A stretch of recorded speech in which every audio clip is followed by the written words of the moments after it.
সে রাজনৈতিক দলকে আপনি ভয় দেখাবেন? হাসিনা 16 বছর পারল না, আর আপনারা 2-3টা বোম মেরে ককটেল মেরে আপনারা ভয় দেখাবেন জাতীয়তাবাদী শক্তিকে।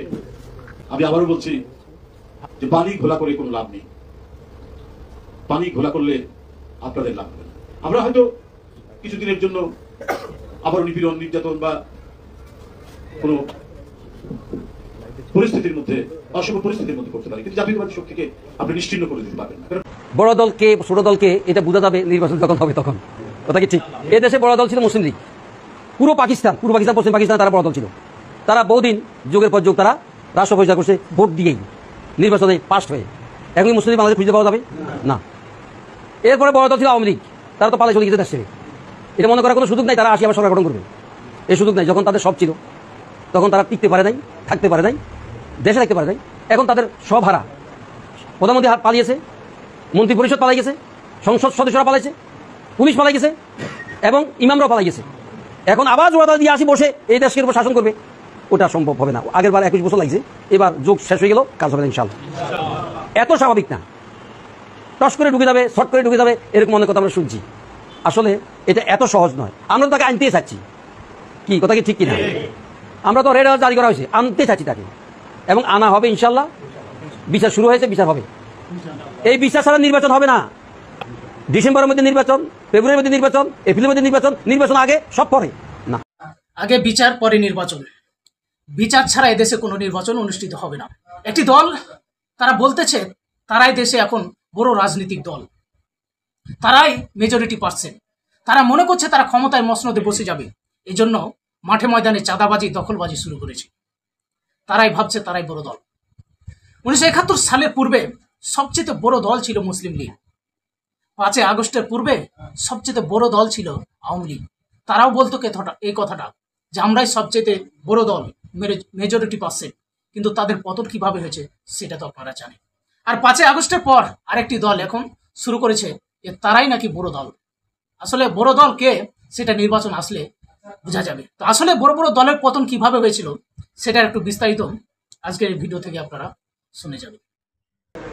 চাঁদা প্রয়োজন, চাঁদা নেই, আমার ভাইকে ফিরাই দিই, কথাগুলো স্বাভাবিক নয়। বড় দলকে ছোট দলকে এটা বোঝা যাবে নির্বাচন যখন হবে তখন। কথা কি ঠিক? এ দেশে বড় দল ছিল মুসলিম লীগ। পুরো পাকিস্তান, পশ্চিম পাকিস্তানে তারা বড় দল ছিল। তারা বহুদিন যুগের পর যুগ তারা রাষ্ট্র পরিচালনা করছে ভোট দিয়েই, নির্বাচনে পাস হয়ে। এখন কি মুসলিম লীগ বাংলাদেশে খুঁজতে পাওয়া যাবে না। এরপরে বড় দল ছিল আওয়ামী লীগ, তারা তো পালাই চলে গেছে দেশ ছেড়ে। এটা মনে করার কোনো সুযোগ নাই তারা আসি আবার সরকার গঠন করবে, এই সুযোগ নাই। যখন তাদের সব ছিল তখন তারা টিকতে পারে নাই, থাকতে পারে নাই, দেশে থাকতে পারে নাই। এখন তাদের সব হারা। প্রধানমন্ত্রী পালিয়েছে, মন্ত্রী পরিষদ পালাই গেছে, সংসদ সদস্যরা পালাইছে, পুলিশ পালাই গেছে এবং ইমামরাও পালাই গেছে। এখন আবার জোড়া দিয়ে আসি বসে এই দেশের উপর শাসন করবে, ওটা সম্ভব হবে না। আগের বার 21 বছর লাগছে, এবার যুগ শেষ হয়ে গেল, কাজ হবে না ইনশাআল্লাহ। এত স্বাভাবিক না, টস করে ঢুকে যাবে, শর্ট করে ঢুকে যাবে, এরকম অনেক কথা আমরা শুনছি। আসলে এটা এত সহজ নয়। আমরা তো তাকে আনতে চাচ্ছি, কি কথা কি ঠিক কিনা? আমরা তো রেড অ্যালার্ট জারি করা হয়েছে, আনতে চাচ্ছি তাকে, এবং আনা হবে ইনশাআল্লাহ। বিচার শুরু হয়েছে, বিচার হবে। এই বিচার ছাড়া নির্বাচন হবে না। ডিসেম্বরের মধ্যে নির্বাচন, ফেব্রুয়ারির মধ্যে নির্বাচন, এপ্রিলের মধ্যে নির্বাচন, নির্বাচন আগে সব পরে না। কথা কি আপনার ক্লিয়ার? কারণ দেশ এমন না। যারা যারা কথা বলতেছিল জামাত শিবির রগ কাটে কইছে না, এর ইতিমধ্যে কইছে না। আবার ট্রাইব্যুনাল চালু থাকা দরকার, জামাতের বিচার চালু থাকা দরকার। এখন এগুলো কমছে না বাড়ছে? কমছে, আরো কমে যাবে, আরো মিউট হয়ে যাবে ইনশাআল্লাহ। ইনশাআল্লাহ।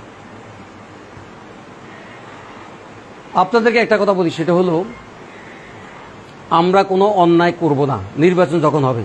আমরা চাচ্ছি আগে স্থানীয় সরকার নির্বাচন হবে, পরে জাতীয় সংসদ নির্বাচন হবে।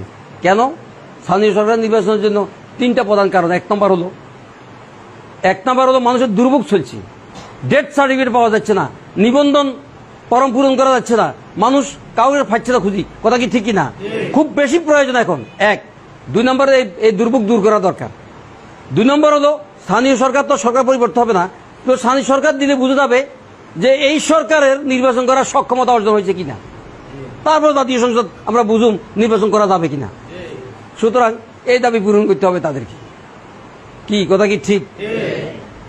সম্মানিত ভাইয়েরা, এরপরে আরেকটা বিষয় আপনারা লক্ষ্য করেছেন, বড় দল তো তারা তাদেরকে বলতেছে বড় দল কতটুকু বড় দল কতটুকু ছোট দল। আমরা আপনাদেরকে একটু কথা বললে বুঝবেন। 18 বছর থেকে আরম্ভ করে ভোটার যারা 18 বছর থেকে আরম্ভ করে 35 বছর পর্যন্ত এরা একবারের জন্য নির্বাচন করতে পারেন, নির্বাচন করে দিতে পারেন। এই সংখ্যাটা অনেক কম না, প্রায় 7 কোটির মতো এই সংখ্যা। এরা যেদিকে যাবে সেদিকে হবে বড় দল। এখন চাঁদাবাজের বিরুদ্ধে যে মিছিল হচ্ছে দেখবেন এই জাতের লোকেরাই মিছিলে আছে, কি কথা কি ঠিক? তাহলে এখন যারা মিছিলে আছে তারা তো আর এই চাঁদাবাজের পক্ষে না। আর মানুষের বাংলাদেশের অবস্থানও পরিবর্তন হয়ে গেছে, বয়ান পরিবর্তন হয়ে গেছে, ব্যবস্থাপনা চেঞ্জ হয়ে গেছে। তারা পুরাতন বয়ানে রয়ে গেছে, তারা পুরাতন ব্যবস্থাতে রয়ে গেছে। তারা এখনো আগের চাঁদাবাজি, টেন্ডারবাজি ওসবগুলো আছে, এগুলো জাতি এখন চায় না, পছন্দ করে না। এখন বড় দলকে ছোট দলকে আমি আপনাদেরকে একটা প্রশ্ন করলে আপনারা বুঝবেন। ইউনিভার্সিটিতে এখন যারা আছে তারা ভোটার, তারা তরুণ ভোটার, কি ঠিক না? তারা বলতেছে ছাত্র সংসদ নির্বাচনটা দিয়ে দাও আগে। বিএনপি কি পক্ষে না বিপক্ষে? আপনারা তো সব কথাই জানেন। ছাত্রদল কি পক্ষে না বিপক্ষে? বিপক্ষে। কারণ কি? কারণ ওখানে তো জামাতে ইসলামী ছাত্র শিবির নিষিদ্ধ ছিল এই যাবৎ 5 তারিখ পর্যন্ত, তাই না? সকল ইউনিভার্সিটিতে ছাত্র শিবির নিষিদ্ধ। এই সিদ্ধান্ত কার? সকল ছাত্র সংগঠনের, ছাত্র দল সহ, কি কথা কি ঠিক? 5 তারিখ রাতে বা বিকালে সকল ইউনিভার্সিটি ছাত্র শিবির প্রকাশ্যে চলে আসছে। এই জন্যই তারা নির্বাচন চাইছে না। তাহলে তরুণের ভোট কোন দিকে? তরুণদের ভোট কোন দিকে? শিবির বা জামাতের দিকে? শিবির বলে শিবিরের দিকে মানে জামাতের দিকে, জামাতের দিকে মানে শিবিরের দিকে। আমরা আমিরে জামাত একটা ঘোষণা দিয়েছেন 2 সপ্তাহ আগে। আপনার এটা কি কানে গেছে? আপনাদের বুঝতে পারছেন, শুনছেন? উনি বলছেন আমরা অন্যায় করব না, আমরা অন্যায় করতে কাউকে দেব না।